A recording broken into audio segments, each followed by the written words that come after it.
comunicação, ela faz com que o seu sistema fique ativo, fique atualizado o tempo todo. Então, vai fazer com que todas as informações recebidas externamente sejam direcionadas às pessoas corretas na empresa que vão tomar as ações de atualização e melhoria do sistema. Da mesma forma, esse elemento de comunicação faz com que todas as informações necessárias sobre segurança de alimentos sejam passadas às pessoas interessadas, às partes interessadas externamente, garantindo assim uma boa comunicação ao longo da cadeia produtiva de alimentos. E o último elemento desse sistema, que não podia deixar de existir, é o elemento de gestão, onde traz, dentro dessa estrutura, nos traz requisitos, por exemplo, de planejamento, comprometimento da alta direção, a formas de como avaliar, analisar esses dados e implantar melhorias, e melhorar continuamente. Então, este elemento. Então, decidida a estrutura do sistema que você vai implantar, depois, então, vem a fase da implantação.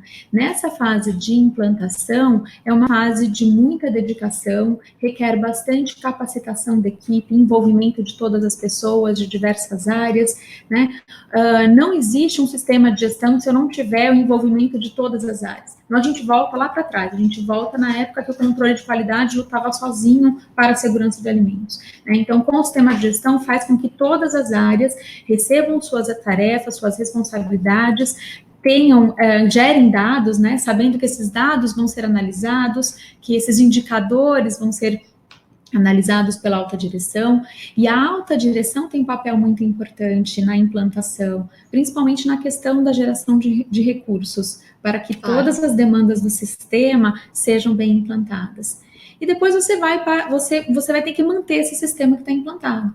Então, na manutenção desse sistema, as pessoas continuam envolvidas, todos aqueles dados vão continuar sendo gerados, vai ter que ter sempre a fase de avaliação, a fase de análise e a fase de melhoria. E assim a gente chama que é um sistema de gestão voltado à melhoria contínua. A gente fala que a gente roda um ciclo PDCA, Eu planejo, implemento, avalio e ágil, Então eu vou agir para melhorar ou eu vou agir para corrigir se eu identificar aí algum ponto.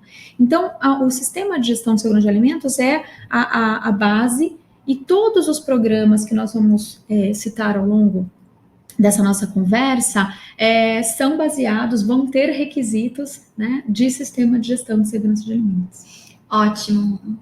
Você estava comentando sobre a comunicação e sobre o engajamento de todas as pessoas, de todas as áreas, e eu lembrei muito sobre a cultura da qualidade, que é muito mencionada dentro das empresas, e também a gente escreveu alguns conteúdos, quem acompanha aqui o blog da Paripasso acompanhou, esses posts e também outros materiais que a gente fez sobre cultura da qualidade. Então, eu entendi que para o sistema de gestão funcionar, todas as áreas, além dos profissionais específicos que estão ali trabalhando no dia a dia, coletando os dados, analisando os dados, todas as áreas precisam ter um comprometimento, então, com o tema. Exatamente. E cultura é algo bem mais complexo do que isso, Então, é óbvio que uma empresa que já tem uma cultura de qualidade, segurança de alimentos bem estabelecida, esse sistema vai funcionar muito bem, vai ser muito mais fácil implantar.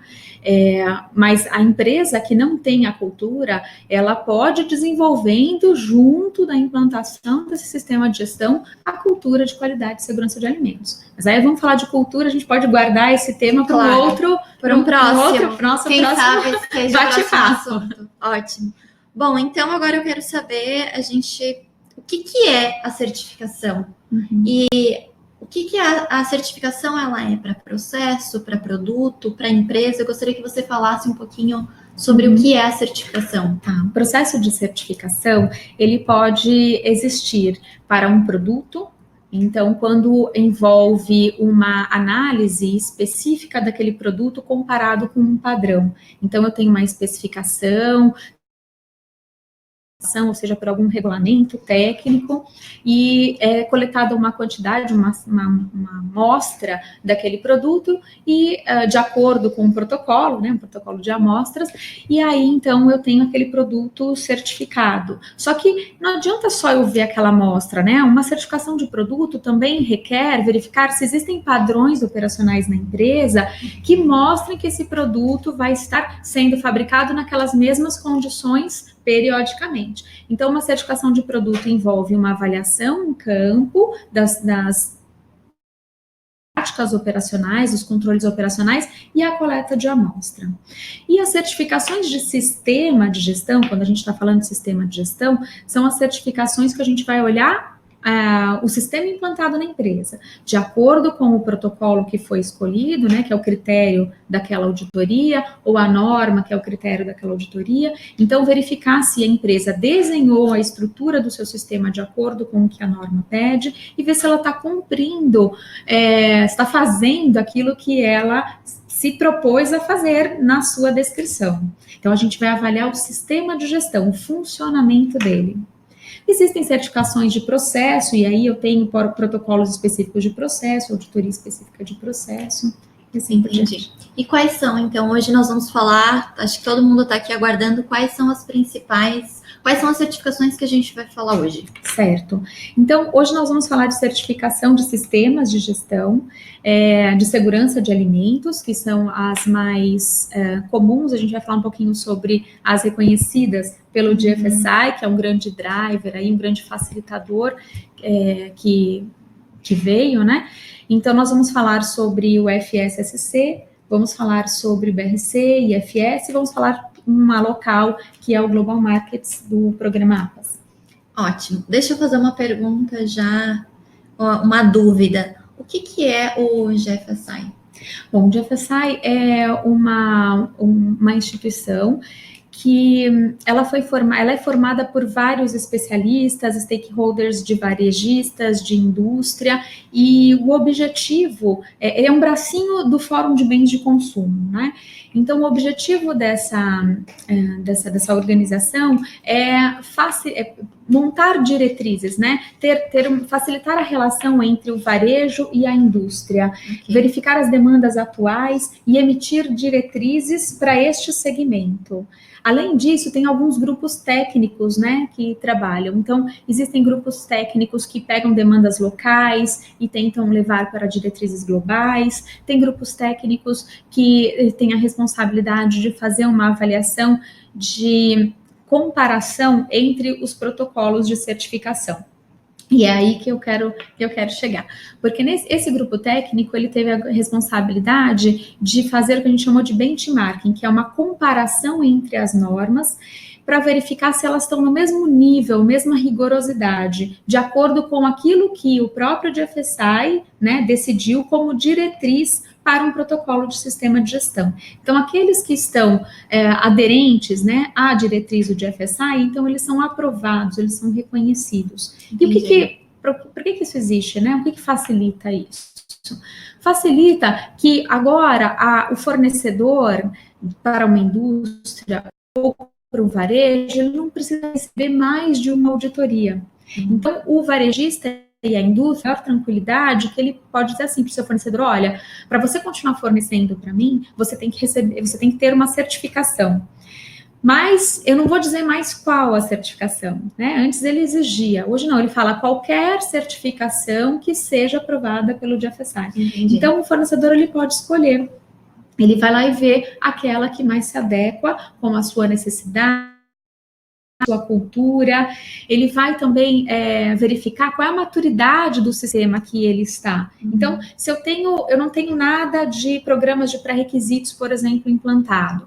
Então, eu vou procurar um protocolo que que seja mais prescritivo, que me fale exatamente o que eu tenho que fazer para garantir um ambiente seguro para produzir um alimento. Então, eu vou buscar protocolos mais prescritivos. Bom, eu já tenho a minha estrutura de PPRs é muito bem estabelecida, está muito bem implantada, eu tenho muitos requisitos legais envolvidos que eu atendo, que eu atuo, e eu já estou num patamar bom de gestão bem maduro. Então, eu vou procurar uma norma que esteja mais com essa, que não seja tão prescritiva, que me cobre mais na questão de gestão. Então, essa é a escolha, né, essa análise que eu tenho que fazer na hora de escolher o programa de certificação que eu vou entrar. Ótimo, muito bom, tirou a minha dúvida. Na indústria de alimentos, as empresas que produzem, industrializam, fazem algum processamento para fazer entrega de um alimento, de um produto final, o segmento de alimentos, existe uma obrigatoriedade para que se entregue um produto, um alimento com qualidade e seguro. E quando eu sou da área de marketing, não sou uma especialista como você, mas quando a gente começa a observar algumas movimentações de clientes e do mercado sobre certificação, a primeira que a gente ouve muito é o HACCP. O que é esse esquema e para quem se aplica? E as empresas do segmento de alimentos, elas são obrigadas a ter essa certificação? Uhum. Okay. Então, vou começar a responder pela sua última pergunta, não são obrigadas a ter uma certificação de HACCP. Muitas empresas, dependendo do setor alimentício, ela é obrigada a ter o HACCP implantado por conta de requisitos legais do setor. Então, por exemplo, empresas de carnes, né, de produtos de origem animal, tem requisitos legais que obrigam que ele tenha implantado, mas não certificado, né, por uma terceira parte. Então, você comentou que logo vem à cabeça, né, a certificação HACCP. Então, o HACCP realmente é uma ferramenta muito importante, tanto é que quando eu citei lá um dos elementos chaves do Sistema de Gestão de Segurança de Alimentos, eu falei do HACCP. Mas o HACCP, ele pode ser também um programa certificável, né? Vou explicar um pouquinho como funciona isso. Quando a gente olha uma empresa que tem uma certificação HACCP e ao lado do HACCP do termo não tem nenhuma outra referência, significa que foi usado como base o Codex Alimentários. O Codex Alimentários, que é uma grande fonte, né, de elaboração de diretrizes, padrões, etc., já desde lá de 1960, ele emitiu o CAC-RCP 01, né, que é um guia, né, uma diretriz de higiene e segurança dos alimentos. E este documento, né, ele traz uma descrição de como devem ser os programas de pré-requisitos, ou seja, as boas práticas implantadas na indústria, e ele também trouxe como anexo uma estrutura, né, que ele chamou de 12 passos, né, para a implantação da ferramenta, né, sistema HACCP. Então, como se funciona essa certificação? Ele é um guia, ele é uma diretriz, ele não é um programa de certificação ou um protocolo de certificação. Então, as certificadoras, elas fazem a sua própria regra, o seu próprio critério de auditoria, com base no Codex. Então, a certificadora estabelece um checklist com base nos requisitos do Codex e vai lá e audita a empresa e emite um certificado HACCP. Então, todos os certificados HACCP vão ter aquela mesma base que é o Codex Alimentar, CAC-RCP 01, que está na versão 4 de 2003, que está até já, né, digo, que está em fase de atualização, a gente tem que ficar bem ali ligado quando vai ser atento quando vai ser a emissão.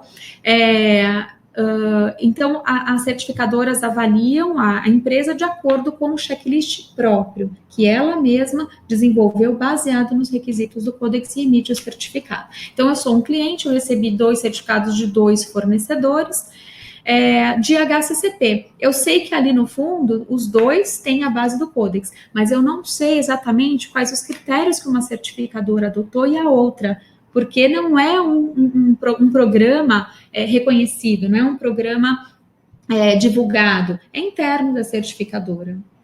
Entendi. Eu queria a gente foi direto para falar sobre a certificação, mas enquanto você estava explicando a empresa certificadora, eu fiquei com dúvida sobre o que é uma certificação acreditada e não acreditada. E eu acho que muitas pessoas devem ter essa mesma dúvida. Ok. Então, essa certificação do HACCP que eu dei como exemplo, ela é uma certificação não acreditada. Então, significa que a cada certificadora vai desenvolver o seu próprio critério, a sua própria regra, né, do programa de certificação.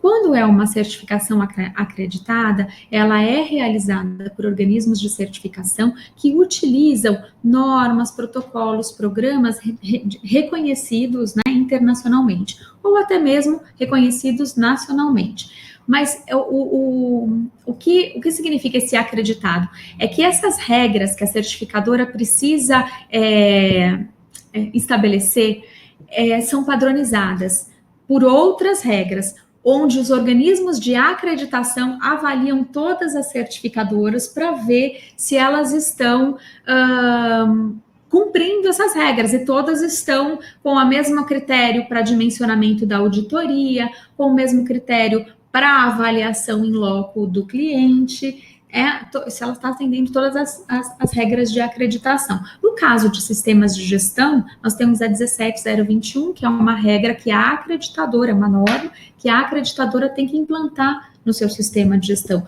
E o acreditador, que pode ser o Inmetro nacional, por exemplo, pode ser o UCAS, né, da Inglaterra, ele vem e audita a certificadora.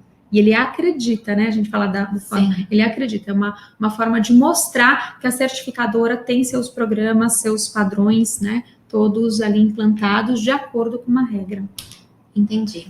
Esclareceu a minha dúvida. E o que isso facilita, né? Facilita porque quando eu receber 2 certificados de um programa certificável acreditado, eu, como cliente, sei que aqueles 2 fornecedores foram auditados da mesma forma, com a mesma rigorosidade. Entendeu? Entendi. Para manter um padrão dessa certificação. É isso aí. Ótimo. E o HACCP, então, ele se destina para pequenas indústrias, grandes indústrias. Qual é o segmento que se utiliza mais dessa certificação? Então, hoje, eu vou dizer assim, o HACCP ele é aplicável para qualquer tamanho de empresa, né? E em qualquer elo da cadeia produtiva de alimentos. Até os elos que dão suporte podem implantar um sistema HACCP. Quando você fala elos que dão suporte, por exemplo, embalagens de um alimento, então fornecedores de embalagens podem ser certificados HACCP. Isso. Porque tem requisitos ali de segurança para embalar o produto. É isso mesmo. Os fornecedores de embalagem, fabricantes de equipamentos, fabricantes de produtos químicos que vão ser usados na higienização, até mesmo alguns elos de prestação de serviços. Se quiserem, também pode implantar essa ferramenta, esse sistema de análise de perigos, né? De análise de perigos e pontos críticos de controle. Mas voltando só para responder a sua pergunta, então hoje, né? Você falou, e hoje, né? O tamanho da empresa que busca, né? Então, hoje, as grandes empresas, elas já passaram por certificações de HACCP e hoje elas estão em certificações de sistema de gestão de segurança de alimentos. Mas existem ainda muitas empresas de médio porte, pequeno porte, que mantêm a certificação HACCP. Quem já foi para sistema de gestão de segurança de alimentos, não faz sentido ter a certificação HACCP, porque o HACCP está dentro do sistema de gestão de segurança de alimentos. Entendi. Eu queria perguntar também se você estava falando, na verdade não é uma pergunta, eu gostaria que você explicasse um pouquinho sobre pontos críticos de controle, né? Porque é o que diz o termo do HACCP, né? Uhum. O que são os pontos críticos de controle e quem define? Tá. O que é o ponto crítico de controle? Então, vamos falar um pouquinho sobre o que são aqueles 12 passos, né, que eu comentei do Códex Alimentários. Então, os 5 primeiros passos estão relacionados com as informações preliminares, onde a empresa precisa fazer o levantamento de dados para poder fazer análise de perigos. Então, ela vai fazer o levantamento de dados relacionados às suas matérias-primas, ao seu próprio produto, qual a intenção de uso do seu produto, para saber qual é o nível aceitável daquele perigo que ele vai depois identificar, como que é o meu processo, quais são as etapas do meu processo de fabricação, para eu saber quais são os perigos ali que podem surgir no meu processo de fabricação. Então, eu estabeleço, levanto todas as informações através dessas 5 etapas aí, esses 5 passos, etapas preliminares. Depois, o Codex estabelece quais são os princípios, então ele fala análise de perigos. Então, eu vou identificar os perigos, eu vou avaliar esse perigo com relação à sua probabilidade e à sua severidade, e vou tirar ali quais são aqueles perigos que são significativos. Aqueles perigos que são significativos, eu vou implantar uma medida de controle. Essa medida de controle é o chamado PCC. É uma etapa no processo onde aquele controle é essencial para eliminar ou reduzir o perigo ao nível aceitável ou impedir que o perigo entre naquele produto ou naquele ambiente de processo. Então, isso o PCC é a medida de controle. Eu defini qual é essa medida de controle, aí o que eu preciso definir? Qual é o limite crítico, né? De acordo, então, continuando nos passos ali do HACCP, eu defino, então, qual é o limite crítico dessa medida de controle. O que é o limite crítico? É aquele parâmetro que vai separar o que está bom do que não está bom. Né? Conforme, então, não conforme, isso.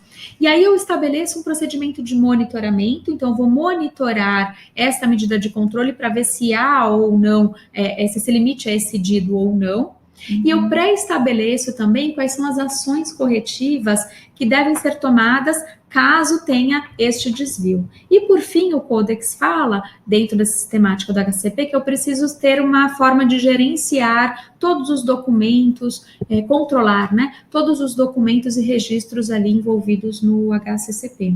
Como que as empresas controlam esses documentos, enfim, no caso do HACCP, o ponto crítico, onde que fica estabelecido a ação corretiva que deve acontecer caso o ponto crítico ultrapasse o limite aceitável, digamos assim, é esse o termo? Não existe padrão onde isso vai estar documentado. Tem empresas que fazem sistemáticas mais robustas, sistemáticas mais simples, mas eu posso ter esta informação documentada, né? Tanto manual, em formulários, como também em e-mail eletrônico. Eu posso ter uma planilha, eu posso ter um software que armazene todas essas informações para mim. Eu vou lá, insiro, eu posso ter monitoramentos automáticos através de sensores de linha e registros automáticos, e aquele dado é o dado usado para o HACCP. É um dado mais seguro, né? Depende do processo, é um dado mais seguro. Muito bom. E qual é a próxima certificação que a gente vai falar? Acho que a gente pode seguir HACCP e agora podemos falar sobre FSSC? Ok. Então, o FSSC, ela foi, esse programa, esse esquema de certificação, ele foi desenvolvido, começou a ser desenvolvido em 2009 e foi lançado oficialmente em 2010 por uma instituição holandesa que teve a ideia, né, essa instituição holandesa estava preocupada com por que a ISO 22000 ela não tinha sido aprovada pelo GFSI. Porque faltava a particularidade ali, a descrição dos programas de pré-requisitos. A ISO 22000 ela é muito genérica, então ela citava que a empresa precisa ter, tanto é que é um dos elementos que eu comentei, ela tem que ter os programas de pré-requisitos implantados, mas ela não dizia como, ela dizia quais, no mínimo, né? Ali ela já citava no item 723, lá ela já falava quais eram, né? Mas ela não dizia como. Então, desta forma, sendo muito genérica, não foi aprovada pelo GFSI. Então, essa instituição, que é chamada FSSC também, holandesa, ela identificou, então, ela teve uma ideia, bom, então eu vou fazer um programa, né, vou criar um esquema de certificação que use os requisitos de gestão da ISO, que são uma ótima estrutura no sistema de gestão, mas eu vou adicionar requisitos de programas de pré-requisitos. Então, no meu esquema de certificação, esse esquema novo que surgiu, ele usou os requisitos da 22000, mais os requisitos de, na época, um código de prática, uma especificação técnica emitida pelo BSI, que é uma instituição inglesa, chamada PAS 220. E depois, com o tempo, então ela foi emitido e aí foi aprovado pelo GFSI esse novo esquema de certificação. Depois, com o tempo, essa instituição optou por ser um programa de certificação 100%, né, baseado em normas ISO. Então, a especificação técnica para a indústria de alimentos, para PPRs para a indústria de alimentos, que ela havia sido incorporada, né, no FSSC, foi migrado para a ISO TS 22002-1, que é uma norma ISO, então cumprindo ali o seu papel. Então, inicialmente o programa foi emitido para a indústria de alimentos e depois o seu escopo foi aumentando. Então, hoje, o protocolo FSSC, então ele abrange outros elos da cadeia produtiva de alimentos. Vou dar aqui alguns exemplos. Então, nós temos a indústria de alimentos, que a empresa, então, vai ter que atender os requisitos da ISO 22000, mais os requisitos da ISO TS, de PPRs, específica para o seu setor, que é a ISO TS 22002-1. Se eu estou no setor, por exemplo, de catering, né, serviço de alimentação, então eu vou atender a ISO 22000, mais a ISO TS 22002-2, que é para catering, serviço de alimentação. A traço 3 é para produção primária, a traço 4 é para embalagens. Então, esses são alguns, tem outros setores, tem o varejo, por exemplo, faz parte do escopo, mas ainda não tem uma norma ISO. Então, hoje eles usam um PAS, que é o PS 221. Entendi. Entendeu? Então, tem algumas outras normas. A alimentação animal é a traço 6, né? Então, hoje o escopo aumentou em termos de setores, né, que podem aplicar o FSSC. E todos eles precisam atender a ISO, que é a norma, a estrutura do sistema de gestão, mais o PPR do seu setor. Além disso, como é um programa baseado em normas ISO, ela não pode mudar uma norma ISO. E o GFSI, ele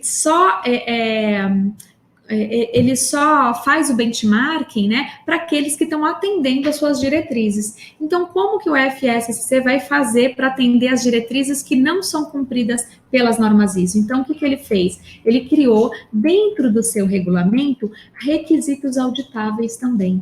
Então, hoje, qualquer um desses elos da cadeia produtiva de alimentos que buscar a certificação FSSC vai atender a norma ISO 22000 para gestão, a norma TS específica do seu setor, mais os requisitos auditáveis do regulamento do esquema FSSC.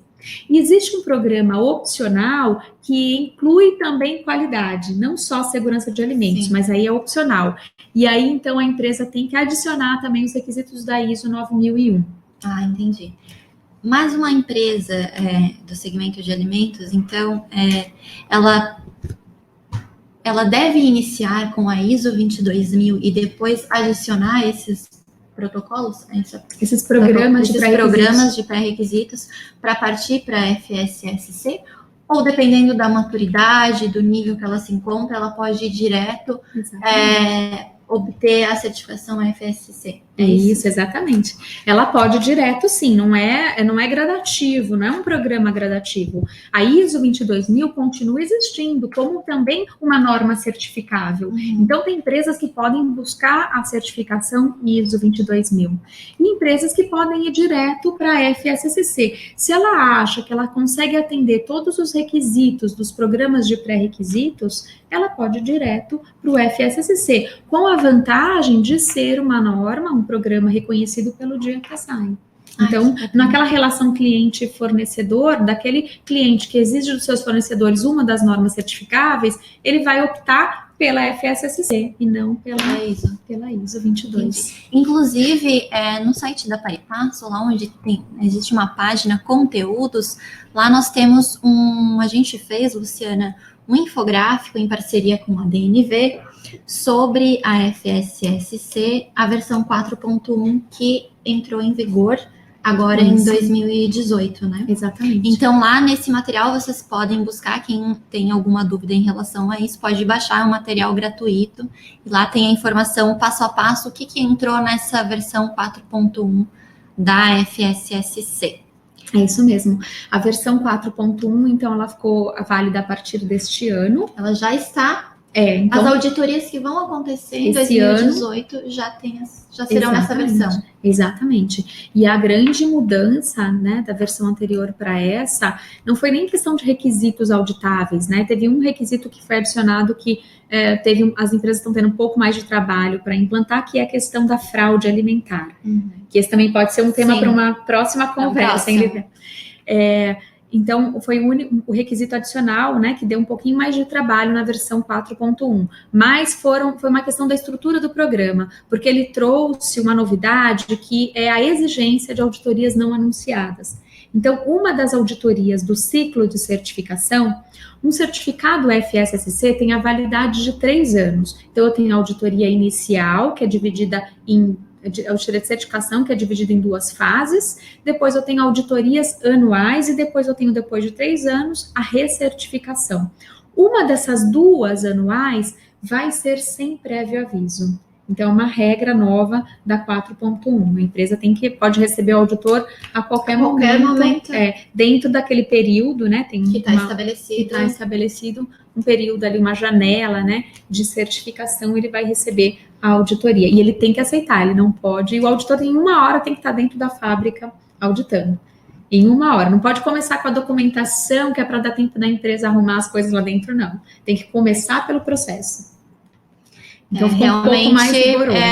Pessoal, com certeza, vocês que têm interesse nessa certificação, ou que já são certificados, ou que estão estudando a possibilidade da obtenção da FSSC, esse ponto que a Luciana está comentando é muito importante para não ter surpresas no momento da auditoria, né? Então, claro, é um trabalho contínuo, diário, de manutenção. É o que se espera, né? Na verdade, a empresa tem que estar preparada a qualquer momento para receber. Não é só no momento da auditoria ali do certificado. Eu tenho certeza que quem está nos acompanhando aqui faz esse trabalho de manutenção contínua, né? Da melhoria contínua, né? Eu queria só complementar para finalizar, porque a gente vai falar, né, das outras, para falar sobre o critério, como recebe, né? Como a empresa recebe o certificado, como ela conquista o certificado.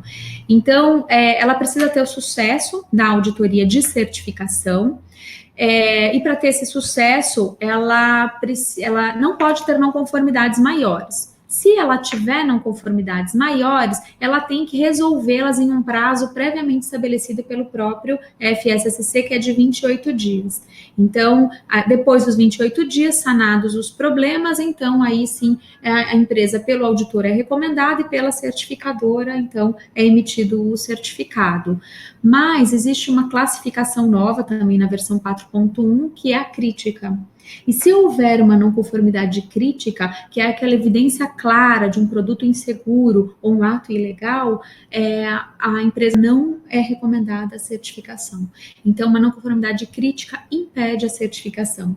Em uma das auditorias de manutenção, depois do certificado emitido, se houver uma não conformidade crítica, o certificado é suspenso. E é suspenso também no site do FSSC, porque todas as empresas certificadas, elas vão para um banco de dados no site do FSSC. Então, se você quiser saber quais são as empresas certificadas, pode buscar, né, e dar uma olhada no site. Isso é bem interessante até para saber quais são os meus concorrentes. Tem concorrentes meus que já possuem essa certificação ou não?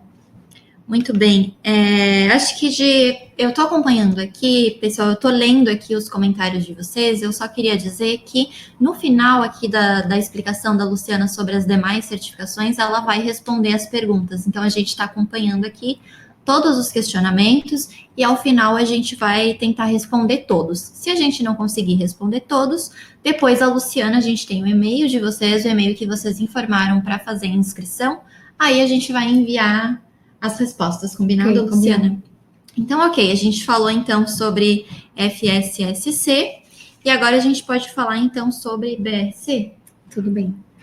Então, o BRC, ele é um protocolo que foi inicialmente desenvolvido na Inglaterra.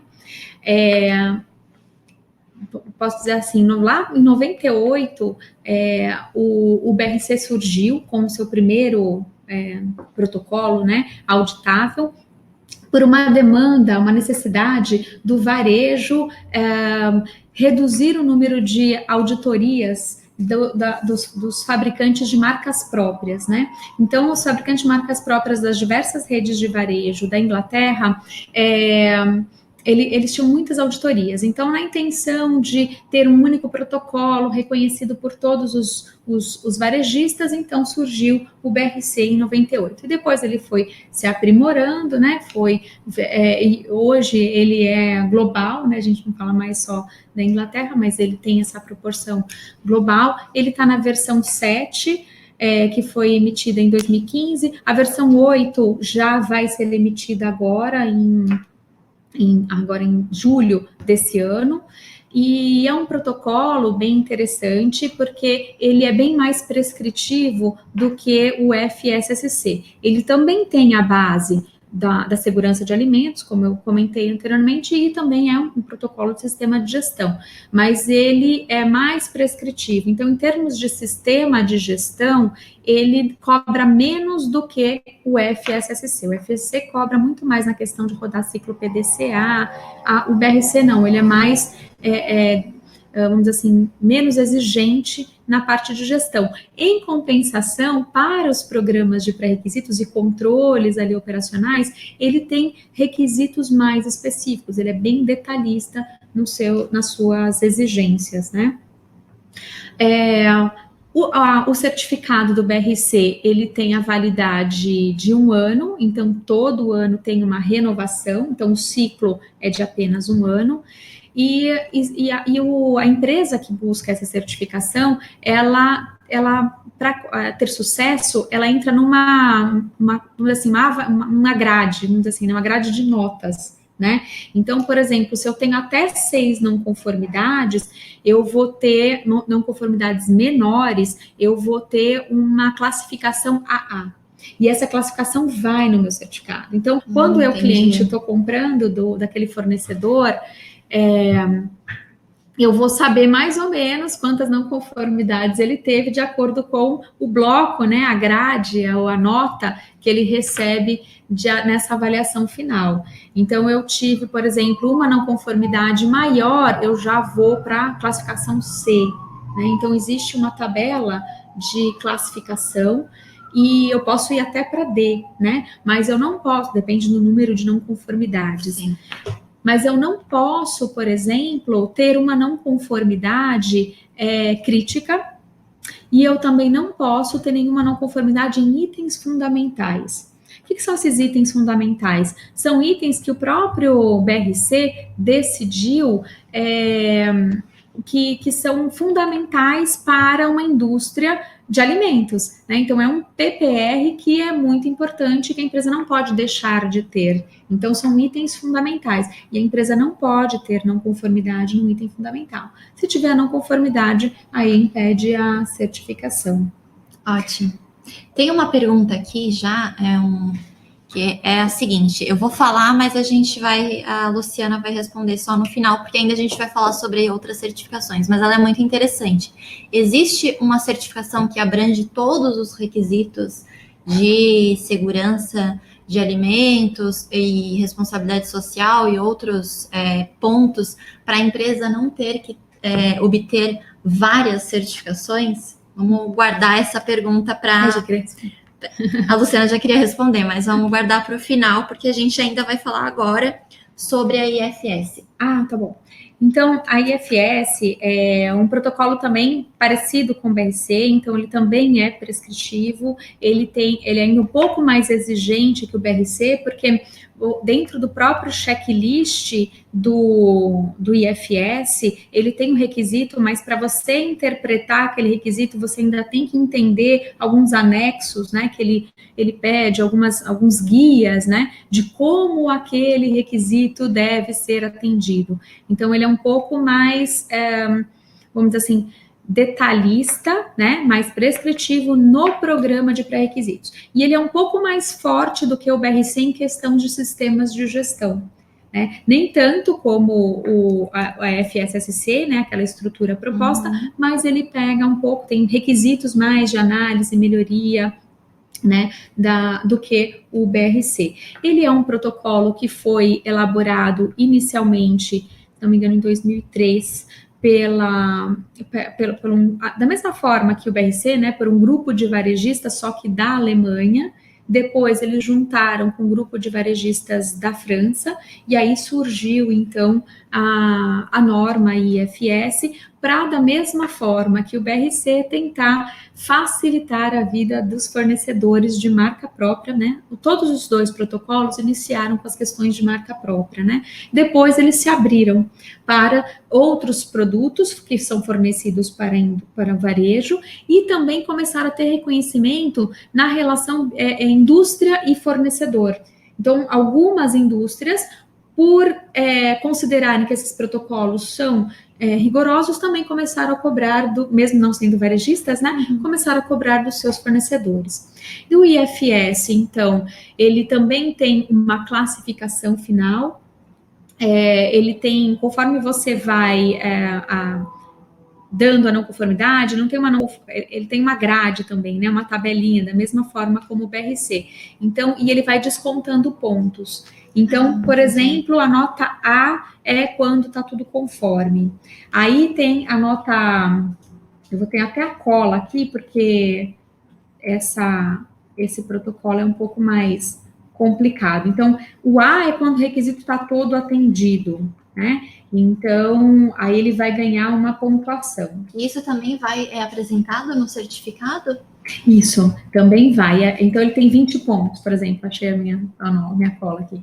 O B é se eu tenho um pequeno desvio, e aí ele tem apenas 15 pontos.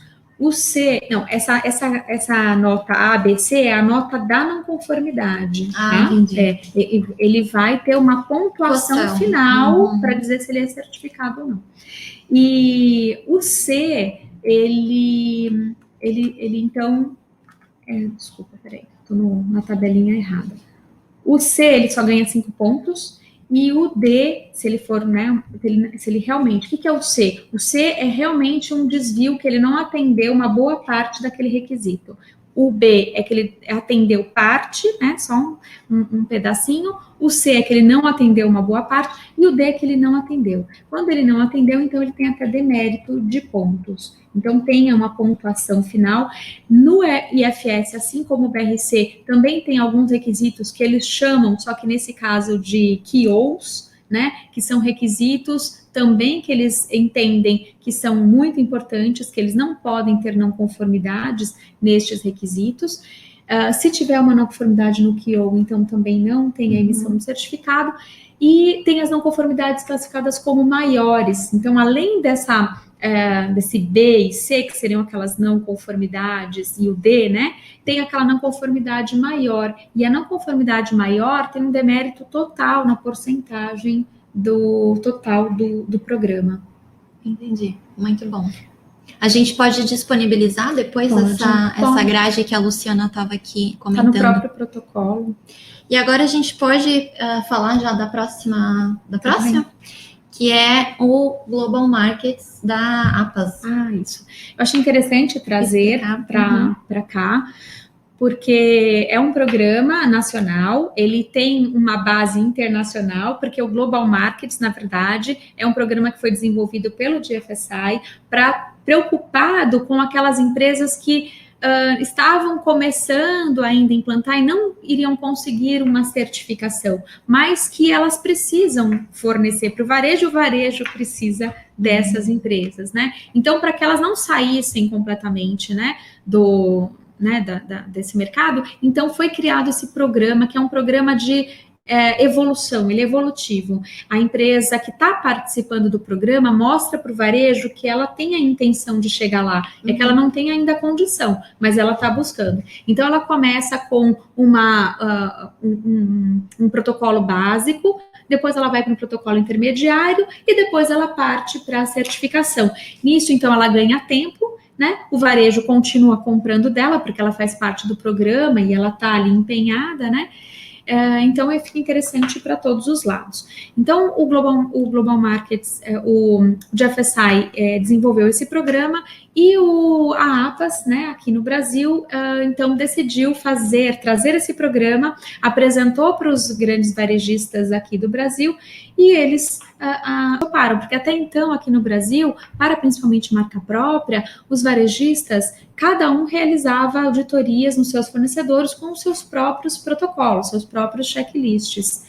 Então, a intenção da APAS é facilitar também, facilitar para aquele fornecedor que fornece para os dois, permitir para que um fornecedor que esteja certificado, o varejista busque novas oportunidades, né, novos fornecedores. Então, foi bem interessante, porque, da mesma forma como o GFSI foi proposto aqui também essa evolução, né, essa gradativa. Nós estamos na versão 2, né, que foi agora esse ano, né, que foi emitida esse ano, e ela teve uma colaboração do IFS. Então, né, a partir dessa versão 2, inclusive, aquela grade de notas que eu comentei do IFS também serve para certificações do Global Markets. Então, é muito interessante esse programa, porque a empresa, ela vai primeiro para um nível básico, onde são requisitos básicos de PPRs, depois ela vai para um nível mais intermediário, onde já tem alguns requisitos de gestão, requisitos de HACCP, e depois ela vai para o nível básico, também tem alguma coisa de segurança de alimentos, não só PPRs, né? Sim. Rastreabilidade, por exemplo, está lá, e depois ela parte no terceiro ano, ela já consegue partir para uma certificação, e aí ela vai escolher qual certificação ela vai migrar. Então, se ela já está atendendo mais IFS, de repente ela migra para IFS. Ela quer optar para o BRC ou para o FSSC. Então, no terceiro ano, ela vai conquistar a certificação. Mas ela continua fornecendo para o varejo, porque ela está dentro do programa. Então, isso é muito interessante, inclusive, e isso é voltado para marcas próprias. Especialmente surgiu em função das marcas próprias? Isso, assim como... especialmente surgiu em função das marcas próprias, mas, por exemplo, alguns dos varejistas que estão fazendo parte do programa estão cobrando a certificação Global Markets também para produtos que vão para rotisserie, por exemplo, outros produtos perecíveis, né? Eles também, não só para marca própria, mas também teve essa abrangência. Isso é muito interessante para as pequenas indústrias e, como você estava comentando, né, para não ficar fora do mercado. Sim. Então inicia e mostra para o cliente que há um empenho dentro da empresa para buscar uma certificação e para evoluir, né? E para evoluir. E sem contar que os requisitos são harmonizados internacionalmente. Então, aquela pequena empresa que fornece para um varejo local, que é um varejo nacional, ela está atendendo requisitos que todos lá fora estão atendendo também, né? Ótimo. Então, quer dizer que eu tenho uma empresa e eu forneço o meu produto para o varejo XYZ. E no passado, esses 3 varejos, eles faziam auditoria na minha empresa. Quer dizer que agora, se esse varejo participa do programa, a minha empresa será auditada uma única vez e todos os meus clientes vão reconhecer essa certificação. É isso mesmo. E é lógico que os varejos, eles possuem alguns requisitos adicionais, né? Então, o próprio programa preveu isso e pode ser incluído dentro da mesma auditoria os requisitos adicionais daquele varejo. Então, eu estou fornecendo para o Macro, estou fornecendo para o Walmart, por exemplo, e eles possuem requisitos adicionais, ou para o Carrefour. E aí, então, nessa auditoria, esses requisitos adicionais destes varejistas vão ser também auditados. Ótimo. Muito bom. E agora, então, vamos falar sobre os benefícios de ser uma empresa certificada. Acho que ao longo da explicação da Luciana, ela já falou muito quais são os benefícios, né? O primeiro, assim, que ouvindo a especialista falar, eu consigo identificar que a organização da empresa, né? É um apoio para a empresa se organizar dentro dos seus processos, implementar melhorias. Então, não é uma obrigação porque o mercado está evoluindo, porque o meu cliente entrou num programa como o Global Markets, mas é uma forma do meu negócio evoluir com o apoio de requisitos que são reconhecidos por todo o mercado, ou nacional, e no caso do Global Markets e outros, fora do país também. É isso mesmo. Claro que é para você se manter no mercado, Sim. né? Mas internamente os benefícios são grandes também, né? Então a forma como você vai gerenciar os dados que são gerados dentro, antes você implantava um HCCP, você gerava dados, mas esses dados não eram analisados. Então esses protocolos trazem essa necessidade de que você avalie esses dados, implante melhorias, né? Você faça uma avaliação de custos direcionados. Então, os benefícios internamente são muitos. E aí os outros... Fora, desculpa, só vou complementar, fora a elevação da capacidade, né, da competência das pessoas ali envolvidas. Todos os protocolos têm requisitos de competências de trabalhadores, né, de pessoal de que manipula o alimento. Exige que eles estejam conscientes da importância do trabalho deles com relação à segurança de alimentos. Então, só de eu conseguir implantar isso já é um grande benefício. Ótimo. E aí o resultado lá no final é o meu produto com um valor agregado maior, né? Isso. Reconhecido pelo meu cliente, né? Eu estou falando para o meu cliente que meu produto tem qualidade, existe uma certificação comprovando a qualidade do meu produto. É isso? É isso mesmo. Que bom. E aí, qual é o processo para uma empresa obter uma certificação? O que uma empresa precisa fazer para obter qualquer uma dessas certificações que a gente falou e de outras também que existem, que, claro, a gente não consegue abordar em um único webinar todas as certificações. Quais são os passos principais que a empresa precisa fazer para obter a certificação? Ok. Então, primeiramente, ela escolhe o programa que ela vai... né, partir. Depois que ela escolheu o programa, então ela vai começar a implantar os requisitos. Para implantar os requisitos, ela precisa saber quais são as melhores práticas.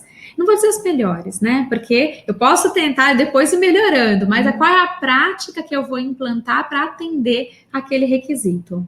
Eu preciso capacitar as pessoas envolvidas, montar a minha equipe, treiná-las nestes requisitos, treinar as pessoas envolvidas nos procedimentos, na documentação que eu vou descrever para padronizar todas as informações necessárias, e dentre vários programas que eu vou implantar, por exemplo, dentro dos programas de pré-requisitos, questões relacionadas à avaliação de auditores, avaliação de fornecedores, auditorias nos meus fornecedores. Então, tem que montar todo este programa também.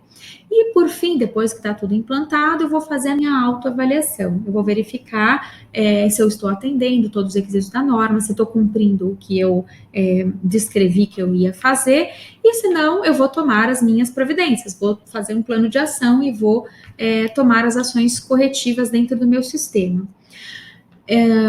Alguns protocolos, todos esses que eu falei aqui, eles possuem o que eu vou comentar agora, mas pode ser que tenha outros que não. Mas um ponto importante para a gente fechar é fazer a análise crítica da alta direção. Então, toda essa informação é levada para a alta direção, onde a alta direção vai avaliar, vai analisar como que está esse sistema. Ele está bem implantado, está faltando alguma coisa, precisa gerar recurso, quais planos de ação que a gente pode ter de acordo com essas demandas, né? Então, rodei meu ciclo PDCA. Aí eu vou partir para a certificação. Vou escolher a certificadora.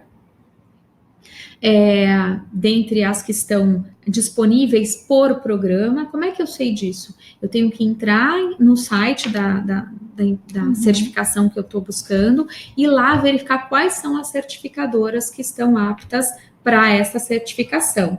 Eu não posso tentar me certificar com uma certificadora que está vendendo aí o certificado, mas ela não está apta para isso, ela não tem o reconhecimento do dono do programa. Então, eu tenho que entrar no site do BRC, IFS, FSSC e etc. Bom, envio as informações, recebo uma proposta, fecho então com aquela certificação, com aquela certificadora.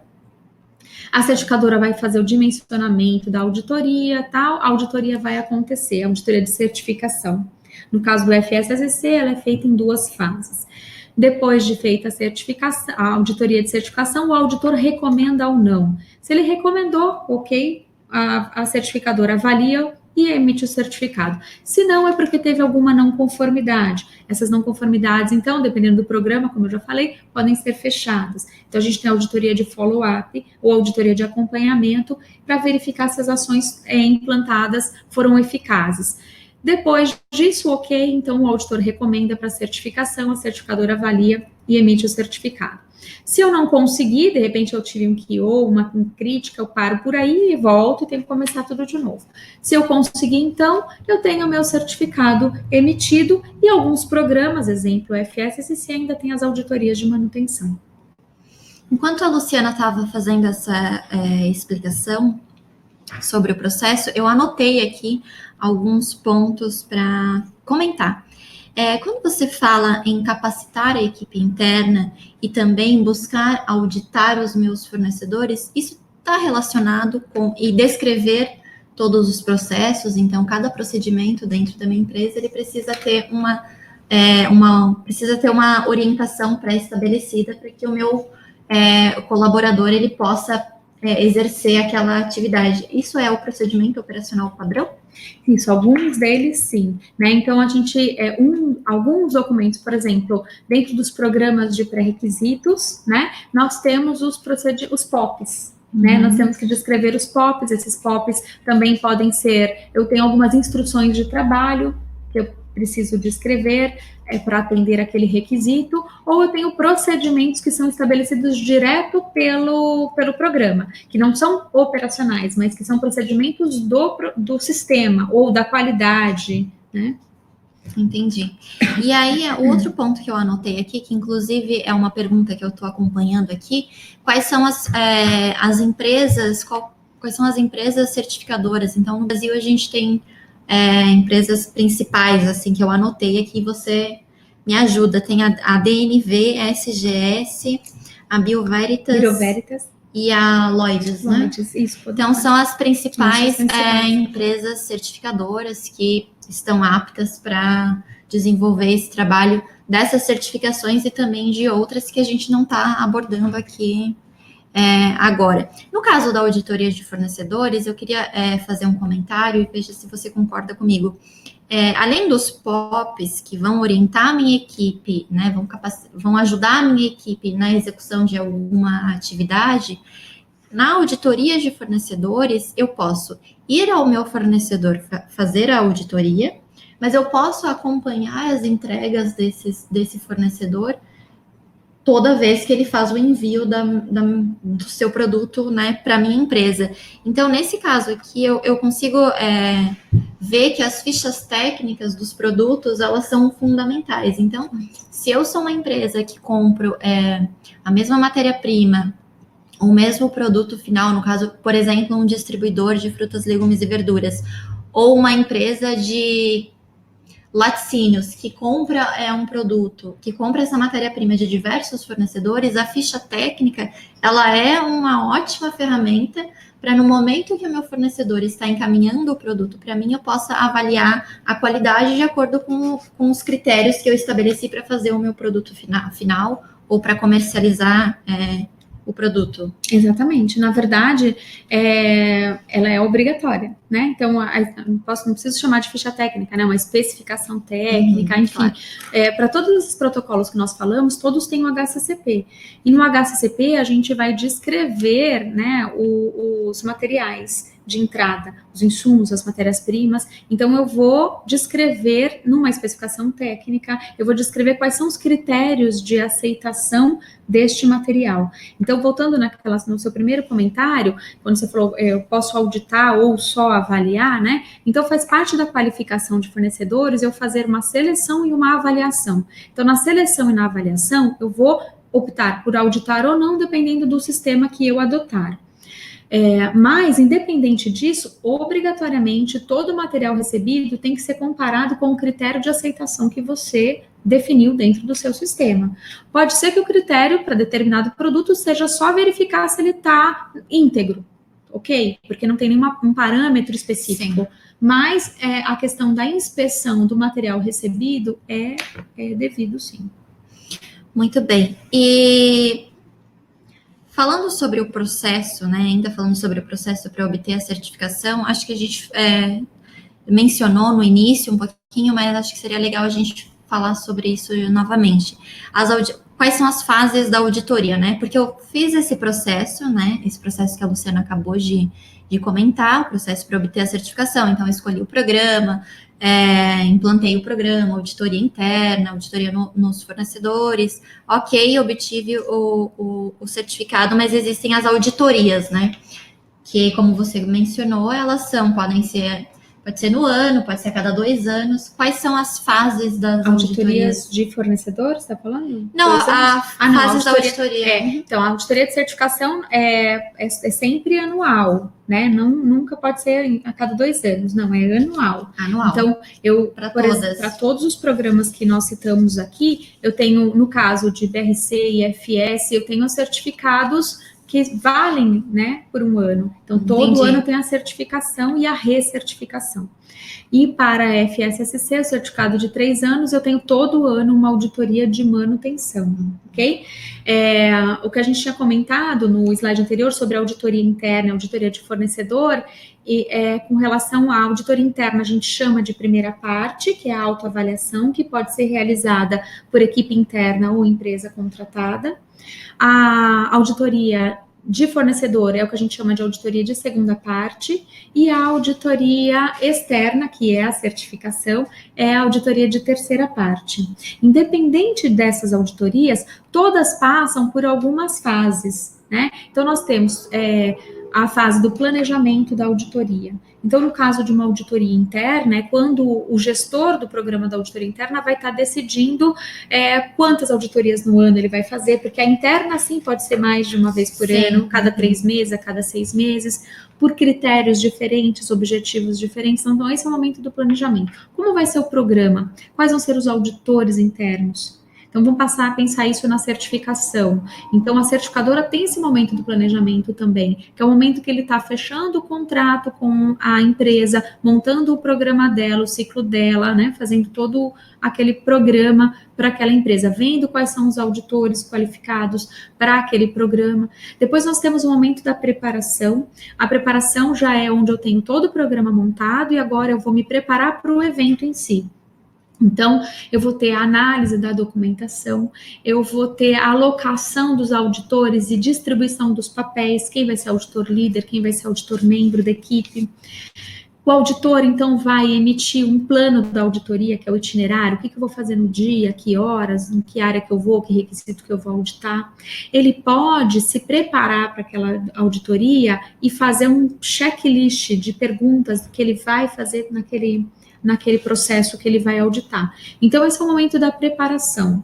Depois, o momento da execução, que é quando a auditoria acontece em si. Então, normalmente, acontece com uma reunião de abertura, depois vem as fases das entrevistas e análise de documentos e registros em loco, depois tem uma reunião privativa, onde o auditor checa se ele fez tudo, se não esqueceu de nada, e depois a reunião de fechamento, que é onde são apresentadas as constatações da auditoria, as conformidades, as não conformidades.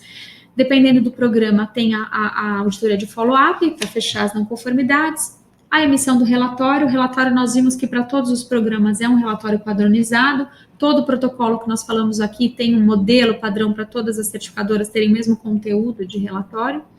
E depois nós temos, então, o acompanhamento.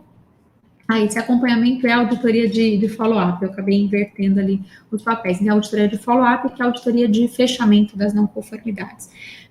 Feito isso, emite-se o certificado, né? E aí, no próximo ano, começa da preparação de novo, porque o planejamento já foi feito. Sim, entendi.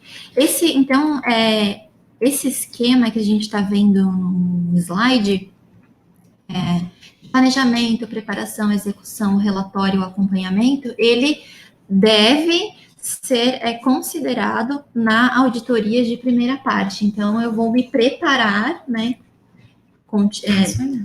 todos os meses, né? Eu não vou deixar para fazer isso pertinho da data de chegar à auditoria. Então, eu vou fazer, num primeiro momento, o planejamento e depois eu vou seguir todas essas etapas até o momento do follow-up, enfim, da atualização do certificado. Eu não sou especialista e eu imagino, assim, conversando com muitos clientes da Paripasso e também com colegas que a gente faz outros eventos online, que as certificações e esse processo, as auditorias, é complexo. É complexo dentro da empresa. E exige muita atenção, dedicação de todos, como a gente estava falando aqui. Como que as empresas... Você comentou já que as empresas, existem modelos para se preparar e para fazer esse acompanhamento, mas como que as empresas, em geral, elas se preparam para acompanhar tantas informações ao mesmo tempo? Porque muitas empresas, elas não têm apenas uma certificação, elas têm outros certificados. E quais são os desafios que, com a sua experiência, você observou de quem está à frente desse processo no sistema de gestão? Quais são os principais desafios em acompanhar? Um ponto crítico acontece e aí eu demorei muito tempo para identificar o relatório, para acompanhar a auditoria interna, ele é manual, e aí eu não consigo ter o dado com agilidade, e muitas vezes ele não é seguro, porque tem muitas pessoas manipulando o mesmo dado. Quais são esses desafios, assim, em geral? Nossa, os desafios são grandes, são grandes para a gente listar aqui todos, né? Mas eu tenho desafios desde o momento que eu comecei a estabelecer a estrutura do sistema, até eu tenho os desafios relacionados com a própria implantação, envolvimento de pessoas, a análise de perigos, onde eu tenho que analisar todos os perigos. Agora o desafio grande da FSSC, por exemplo, que é a fraude de alimentos, que é eu analisar todas as fraudes de todas as minhas matérias-primas, muito trabalhoso. O estudo do HCP, analisar todas as matérias-primas. Então, são desafios assim, de implantação muito grandes. Depois eu tenho os desafios que acontecem na manutenção do sistema, que é aquele operador que não monitorou, que esqueceu de preencher, que não preencheu corretamente. Então, são várias intercorrências ali que acontecem na implantação do sistema, e que às vezes você acha que está tudo bem, e quando chega a auditoria, o dedo do auditor vai lá e pega bem naquele ponto que não foi preenchido, mas está tudo preenchido, mas aquele ponto que o auditor escolheu estava... É muito comum isso, né? Então, você acha que está tudo perfeito, mas o auditor vai lá e acha aquele ponto principal, né? Então, são vários os desafios. Pensando nesses desafios e para acompanhar e ajudar os nossos clientes, a Paripasso, ela desenvolveu um aplicativo que a gente já evoluiu, agora a gente está chamando que é uma plataforma de gestão da qualidade, que a Luciana conhece, porque a Sanity utiliza para fazer as auditorias nos seus clientes. O Clique é uma solução para agilizar todo esse processo de gestão da qualidade dentro das empresas. Então, nele existem modelos de checklists prontos das principais certificações, essas certificações que nós comentamos aqui, como a FSSC. Existem todos os checklists prontos dentro do Clique, então não é manual, ele pode ser usado no tablet ou no celular ou no outro equipamento, e depois pode ser consultado no computador. Existem checklists modelos, e os checklists eles podem ser personalizados de acordo com a necessidade do processo, porque cada empresa, cada indústria, enfim, tem os seus processos, enfim, os seus modelos, então ele é customizável.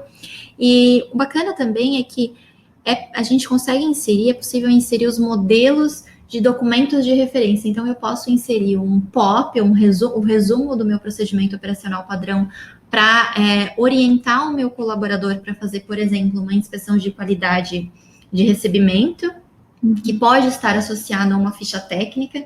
Por isso que eu mencionei lá no início a importância da ficha técnica para não receber na minha empresa uma matéria-prima, um insumo que não atende às especificações que eu estabeleci anteriormente para a qualidade do meu produto.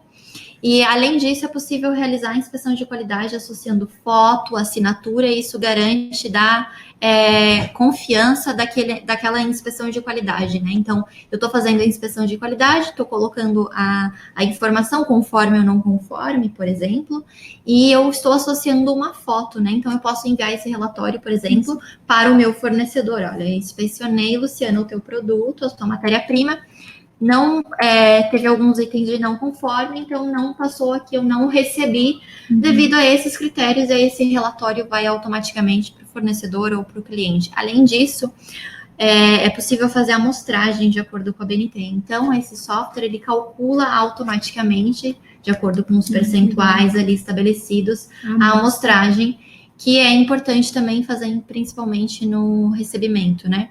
Além de ele ele emitir relatórios automáticos que podem ser enviados por SMS, por e-mail, para quem eu definir, né, o relatório, para quem que os relatórios precisam ser enviados. Isso é bacana porque dá uma agilidade para quem está à frente do processo e para que para que seja possível tomar uma ação corretiva, por exemplo, no tempo exato, porque é em tempo real, né? Então, eu não vou esperar, eu não vou receber uma matéria-prima, vou colocar lá dentro da minha empresa, então vai entrar no meu estoque, aí começam os custos, para depois eu verificar, quando eu for utilizar aquela matéria-prima, que ela não atende o padrão que eu havia estabelecido para fazer o meu produto final.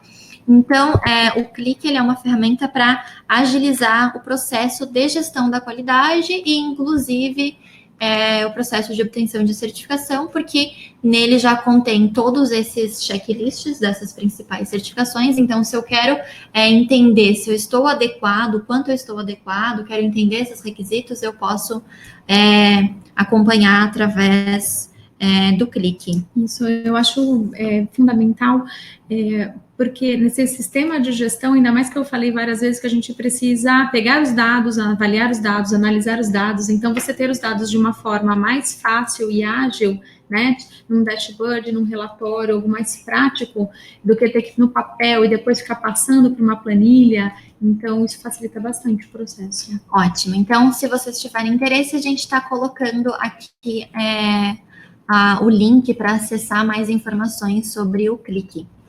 Inclusive, vocês podem solicitar uma demonstração gratuita para entender se faz sentido, se a sua empresa já está num nível de maturidade que possa usar a tecnologia para agilizar a gestão da qualidade dentro do seu negócio. Bom, Luciana, agora chegou o momento que todos estão aqui aguardando sobre as perguntas. Vamos para aquela primeira que a gente que eu lancei ali no decorrer do nosso webinar, que existe uma única certificação que abranja todos os requisitos voltados para a segurança de alimentos, ou que tem, além disso, outros requisitos relacionados a meio ambiente, responsabilidade social, outros fatores.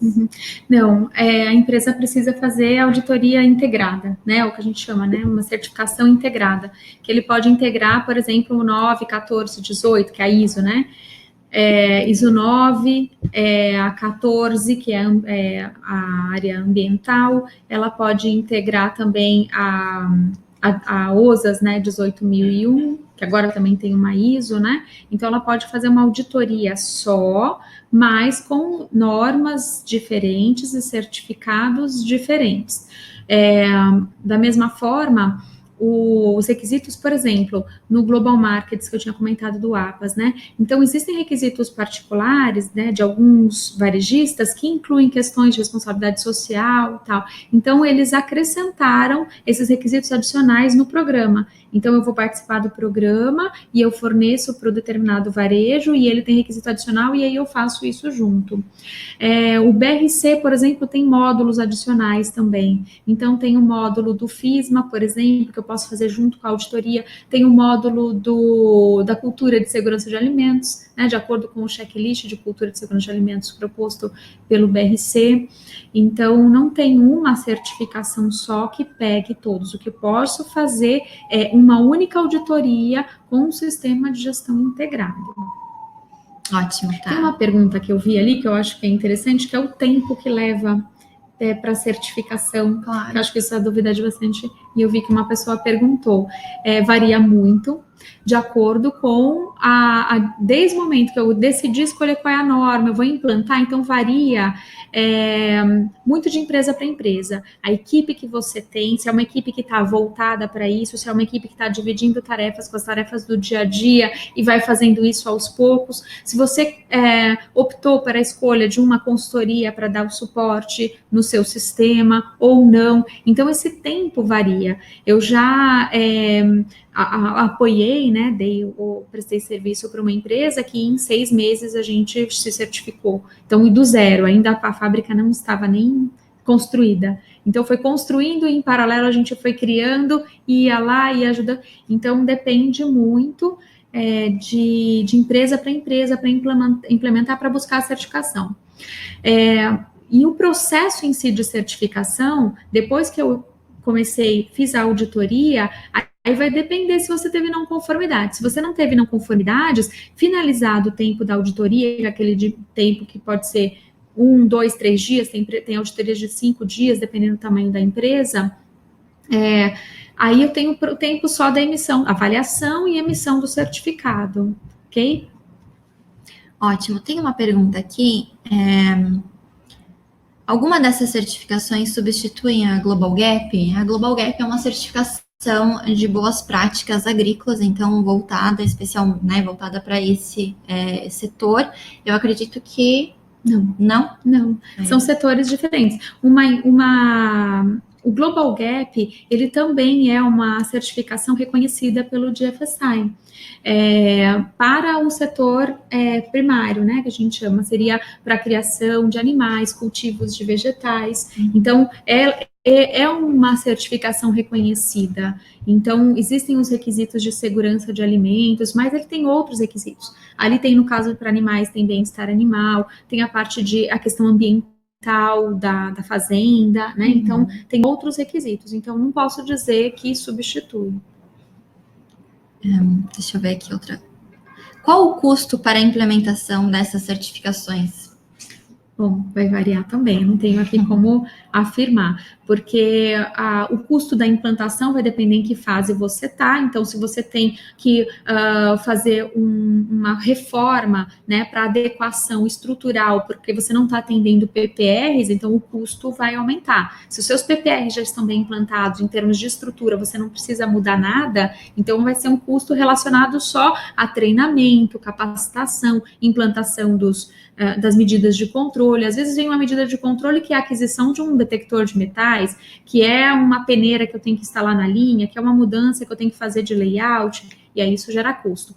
Fora esse custo de implantação, pode ser que tenha, e também depois vai ter o custo da certificação, que aí varia de certificadora para certificadora. Então, é importante sempre você fazer uma avaliação. A Cristiane, ela fez uma pergunta interessante, eu espero que ela esteja aqui ainda conosco. Ela perguntou se houver na FSSC a suspensão do certificado em função da não conformidade crítica, qual o processo que precisa ser feito? Então, se é na auditoria de certificação ou recertificação, precisa começar tudo de novo. Então, eu vou partir para o estágio 1. Lembra que eu falei que a FSC são 2 estágios? Eu tenho que voltar para o estágio 1. Para o primeiro. Se eu estou numa auditoria de manutenção, então esse certificado é suspenso, a empresa ainda recebe um prazo para se adequar. Aí o auditor volta para fechar essa não conformidade. Se a não conformidade não for fechada, então o certificado é cancelado. Mas se a não conformidade for fechada, então retira-se a suspensão e volta ao processo normal. Tem a pergunta aqui da Alessandra, qual a certificação que entra na área de produção rural? Então, o Global Gap é uma certificação, né, que a gente falou anteriormente, voltada, então, boas práticas agrícolas, voltada para a área da produção rural, mas a gente tem clientes na Paripasso que são produtores de frutas, legumes ou verduras, mas também tem a certificação HACCP, porque, como a Luciana falou, estão num outro estágio, né, de... Isso, eu vou complementar também que a FSSC também tem no seu escopo a ISO TS 22002-3, que é específica para o campo. O Edson, ele fez uma pergunta aqui, quem exige o Global Markets? Os varejos exigem. O Global Markets é APAS, então são os varejistas que entraram neste programa aqui no Brasil. Eu tenho aqui As indústrias não entram no programa Global Markets? As indústrias, quem está exigindo são os varejistas que fazem parte do programa, ó. Walmart, Carrefour, o GPA, Multivarejo, né, que é o Pão de Açúcar, Macro, e Sonda tá ainda se decidindo se vai entrar ou não. Ok? Essa é focado para o varejo. Tá. A Larissa, ela fez uma pergunta muito interessante. As certificações podem entrar no manual de boas práticas? De boas práticas de fabricação, desculpa. Então, na verdade, é o seguinte, é a Larissa, né? Isso. Larissa, o manual de boas práticas de fabricação faz parte de boas práticas de fabricação, faz parte da certificação. É um dos programas de pré-requisitos que você tem que ter implantado na sua empresa. E essas certificações que nós mencionamos aqui, elas todas cobram que a empresa tenha esse programa de pré-requisito implantado. O manual de boas práticas, ele vai ter lá uma série de programas de pré-requisitos descritos, né? Então vai falar da estrutura da empresa, da questão de higiene e saúde do colaborador, e aí eu posso ter depois os POPs específicos por PPR. Eu acho que boas práticas de fabricação é um assunto bem interessante também para um próximo webinar, porque se encaixa, como você disse, né, é um programa de requisitos dessas certificações que nós falamos e muito importante, então, dentro de todas as indústrias. Inclusive, tem empresa que é certificada BPF, GMP, né, que fala, que é como o HACCP. A certificadora pega lá o Codex, descreve em requisitos e emite um certificado, né, de GMP, que pode ser até uma declaração uma declaração de conformidade, emitida por uma consultoria, por exemplo. Vamos lá. Quanto tempo leva para se obter uma certificação? A gente já respondeu essa, né? Depende da certificação, né?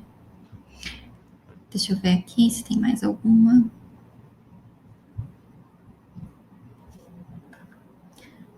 O programa 5S, vou falar essa? Pode ser? Pode. O programa 5S é uma certificação? Não é uma certificação, é uma ferramenta uma ferramenta, né? Pode dizer assim, uma ferramenta da qualidade. Ele implantado vai te ajudar bastante a atender os programas de pré-requisitos e o teu sistema de gestão. Eu vi também a Cristiane, ela fez mais alguma pergunta, só que a tela rolou aqui, eu não consegui ver. Acho que tá um pouquinho mais para baixo.